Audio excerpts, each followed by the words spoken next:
morning po sa inyo mga kapuso. Welcome po ulit sa aking channel. At follow up video lang po ito about po dito sa aking tawag dito, BM800 sound microphone na connected. Sa ngayon hindi pa siya nakakonect dito sa V8 sound card. So kung naalala nyo yung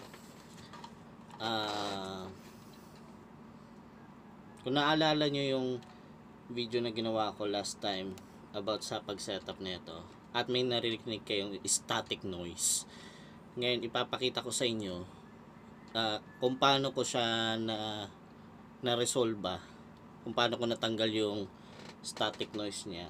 So let's begin. Okay, so right now naka-unplug lahat ng ports, lahat ng cables, lahat ng inputs. So, ganito lang gagawin natin, guys. Ang isa sa napansin ko kung bakit nag-static noise siya is because yung kanyang stock na USB cable is hindi niya kayang i-retain yung power mula dun sa PC ko papunta dito. So ang nangyayari, nagpo-produce siya ng static noise. Aside from that, bigla namamatay itong V8 sound card. Ito pa ay USB cable. Nabili ko siya 35 pesos each. So umorder ako ng dalawa. Isa para dito sa V8 sound card at yung isa para sa cellphone charger ko. Okay? So ito na po siya. And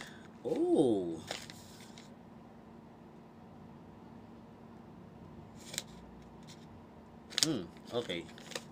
So ito USB cable by QGM and USB 2A to micro cable, red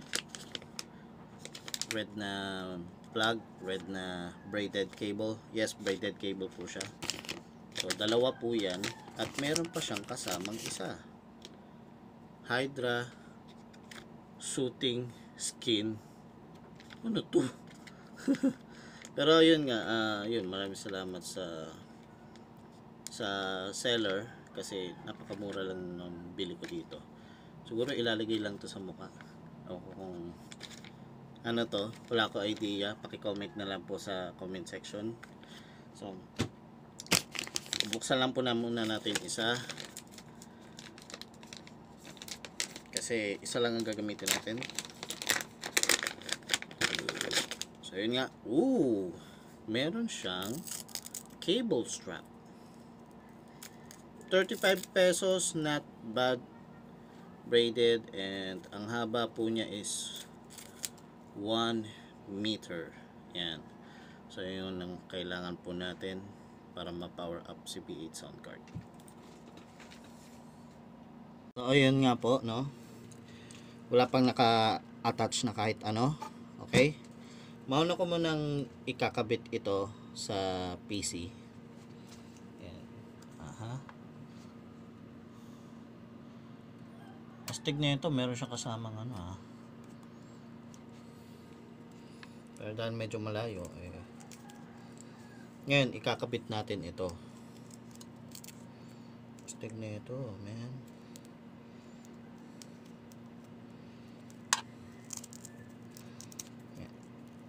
Ibabalot kita ng maayos.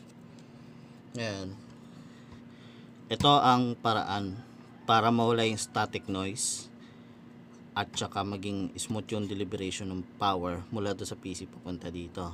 Okay, one thing in common sa lahat ng gagamit ng PC itong V8 sound card using your PC or laptop, hindi mo na kailangang ikabit si line 1, line 2 tsaka accompanied instrument kasi designed lang po siya para sa mga mobile phone users, yung mga nagre-recording gamit ang cellphone. So hindi mo na siya kailangan. So itong USB cable, itong micro USB input is dito mo lang siya i-attach sa charging. Okay? Next, condenser mic. Then headset. And for the last, very optional lang po to guys. Ito yung speaker ko na nandyan. Kukonekta ko lang siya dyan. So aside sa sounds, pero minsan pagka gusto kong mag games, tinatanggal ko na lang yung speaker, mag headset na lang ako. So okay, pero for the meantime kakabit ko ng ganyan. So ganyan lang po yung setup na ginawa ko. Okay, so sorry, excuse me. Yan lang po yung setup na ginawa ko, is condenser mic, headset, speaker, and charging na papunta sa PC. So i-explain ko kung bakit charging lang siya.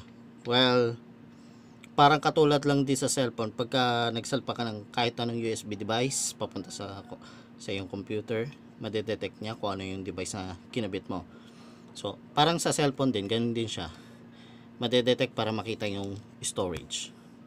So hopefully makatulong to sa inyo, at susunod na video ay papakita ko yung actual na sound test nito, at saka yung quality, kung may static noise pa siya. Kaya kinabit ko yung speaker para marinig natin kung mayroon pang nagbibip na sound na kagaya dun sa last video na ginawa ko. Guys, kapag magsasalita kayo, make it sure na at least 6 inches yung layo ng bibig nyo sa microphone, kasi ang pangit pagka nilapit mo ng ganito kalapit yung boses mo, is parang nagdi-distort na siya. Pero hindi na siya gaano, surprisingly hindi na siya gaanong maingay. So open natin yung microphone, yung speaker. So yun guys, yan, sinagad ko na yung volume.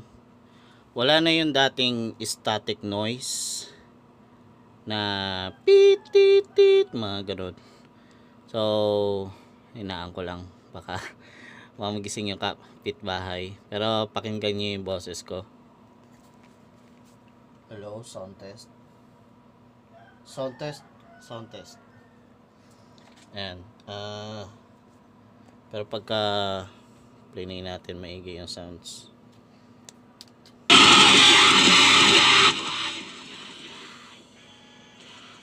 Sorry po. Ayan.